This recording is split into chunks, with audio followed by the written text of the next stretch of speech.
Welcome to SCN Corporate Connect. I'm Greg Greenberg, and I'm joined today by Steve Schueth.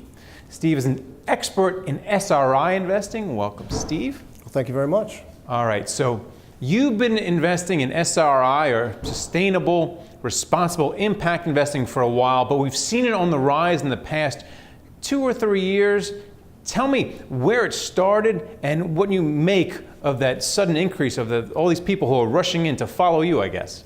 Yeah, after 25 years, we're an overnight success. I literally have been doing this for 29 years, so I was one of a very few people who waded into a very shallow pool back in 1989. And in those days, quite frankly, we were doing things on faith. We believed that investing in the most responsible companies was a better way to invest. We believed that those companies would do better for us as investors and better for society at large. Over time, we've proven the business case.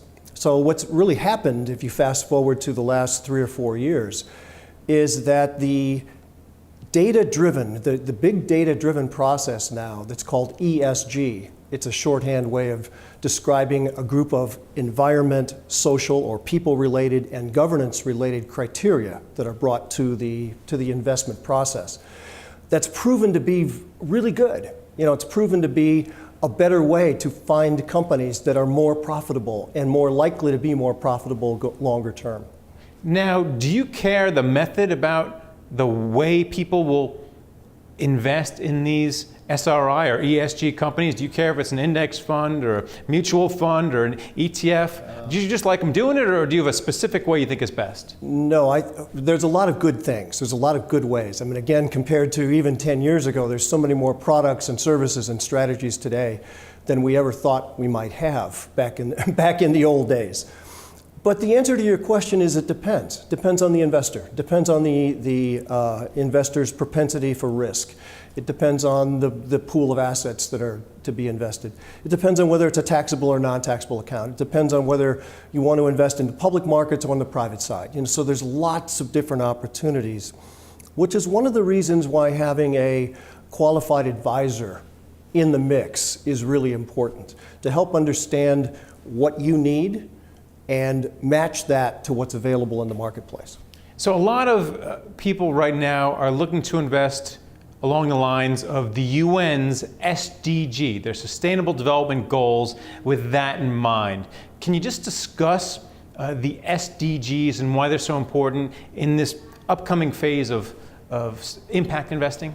It's interesting because I have been doing this a while. I think there's already been 2 phases. There's been an SRI 101, which was really when the acronym stood for socially responsible investing. And at those days, all we could really do is avoid the bad guys. And again, have faith that investing in the better companies was a better way to invest.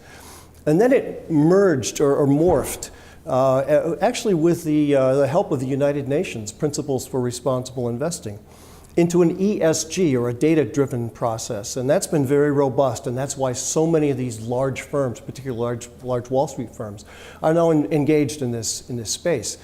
In addition to the fact, of course, they have clients asking for it. But I think SRI 3.0 is the SDGs. And what I've seen in the past 18 months or so is a very quick embrace and integration of SDGs into the investment process for some very large pools of capital. And the SDGs, the Sustainable Development Goals, are a new lens through which to look at companies and whether the companies are actually doing good for the world or not. And a more important aspect of this is that at the client level, it's easier to talk to clients about let's say the SDG number 5, women. Women, gender equity. Gender equity, super important. Important for the health and well-being of the planet, quite frankly, but for investors, for clients, to bring it down to the level of this company is doing this, that, and the other thing for this particular goal. And you can do that for all 17 of the goals. And it's very powerful, and that integration process is proceeding very quickly. All right, well, thanks a lot for coming on and talking about it. Thank you. And thank you for watching SCN Corporate Connect.